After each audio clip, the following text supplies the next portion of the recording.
My name is Kimmy. The purpose of this channel is to prepare people to love well and to avoid abuse. If you think we can do a better job with love and relationship than we are in the modern culture, then you found the exact right channel. Today we're going to talk about, and actually it's a response to questions I've received on a couple of our different social media outlets.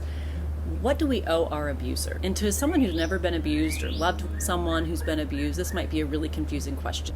But to someone who has been abused, this is actually a very valid point. They really don't have a desire to hurt the person who hurt them, most of the time.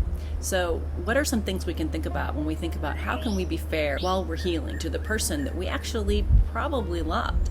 So let's look into this just for a few minutes. The first advice that I would give someone who's asked this question would be, it's okay to worry about that person. Yeah, it doesn't make a lot of sense to anybody else in your world, but you were connected to them. Your dreams were tied up with them. How you feel about them is really your right. Nobody has the right to tell you how you should feel about this situation. Be strong, and part of learning what your voice is to realize is that not all the ways you feel are going to make sense to other people, and you have to be able to be aware of that and not really care as much as they may want you to. It's really easy for someone on the outside to tell you how you should be feeling. But you don't have to listen to that. You get to feel how you feel. And if you still have feelings that you don't want something bad to happen to someone, or you want to protect them in some sort of way, you don't have to apologize to that to anyone. The first piece of advice I would give you when it comes to what you owe your abuser is that this process is really ultimately about you and about your healing. As you process through it, we probably don't want to be verbal about the process that we're in to other people that we don't trust. We want to be protective of this because this is a healing cocoon that is going to come in waves, and you're going to need a comfort level with yourself that you have to develop, that you can protect this cocoon of healing, especially from people who don't understand trauma bonding. They don't understand grooming. These kinds of things that connect us to a person, to the person that we actually cared about that really hurt us. They don't understand it, so we really aren't responsible to bring them along and explain it to them, but we need to understand that they don't understand it. And one of the ways of protecting that cocoon of healing is just to kind of say to them,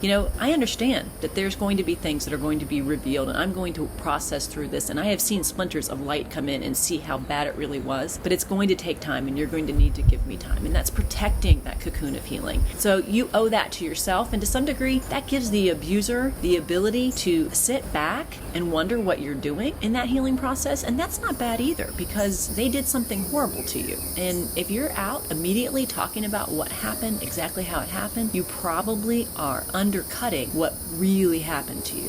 The reality is probably much worse than you think it is in the beginning.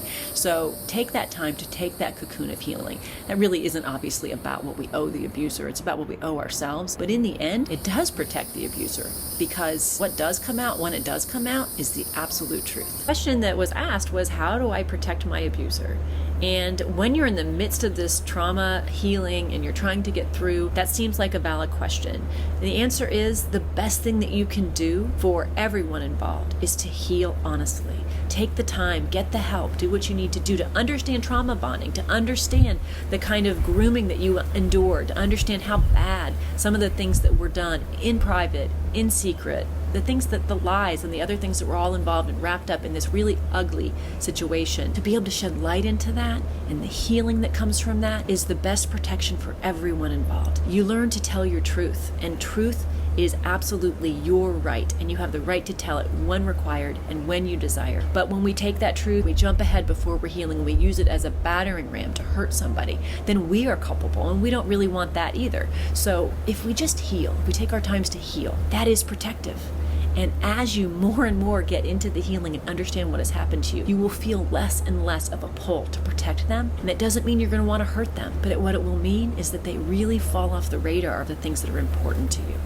That's the answer to the question. Heal. If you want to protect them, take the time to heal. And as your voice grows, you may feel anger. You will go through stages of anger and grief, and that's okay. Make sure you do it in a way that gets you back down to base level, so that the next time you enter into a relationship, you know what healthy is, and you can identify when someone's trying to pull something over on you that will only be for your pain and your suffering.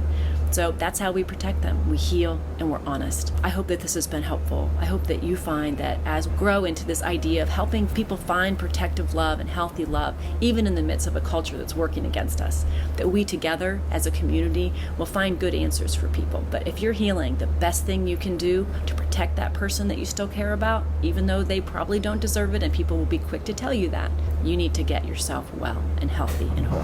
Thank you for the question. I know that most people who've never endured abuse or loved someone who has wouldn't understand why somebody would ever care about taking care and protecting the person that had hurt them so badly. Once you've been through it, you understand, and it's important not to lie about the way that we really feel. Thank you for being here today. I know there's a million other channels that you could be watching, so for those of you that are here, it means a lot, and I hope that you'll press and subscribe and we can get to know each other within this community, because there are a lot of people who believe we can do a better job with love and relationship, and that is what Worth the War is all about. I hope you have a great rest of your day, and I look forward to seeing you soon.